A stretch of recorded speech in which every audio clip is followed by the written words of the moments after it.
জনগণের রায়ের বিরুদ্ধে দাঁড়িয়ে সরকার রেহাই পাবে না বলে হুঁশিয়ারি দিয়েছেন বিরোধী দলীয় নেতা ডাক্তার শফিকুর রহমান।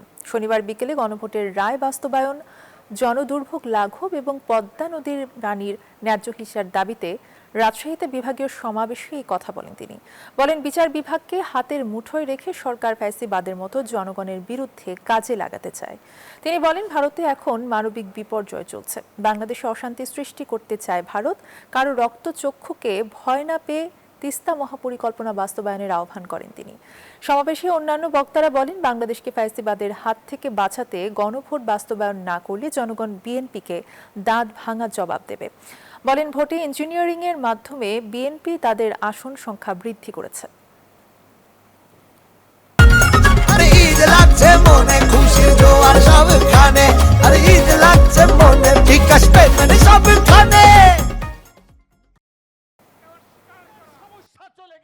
যাদের ত্যাগের কারণে একটি সংসদ এবং সরকার গঠিত হয়েছে, এখন সরকারি দলের বন্ধুরা তাদের কাউকে বলে শিশু পার্টি আর কাউকে বলে গুপ্ত।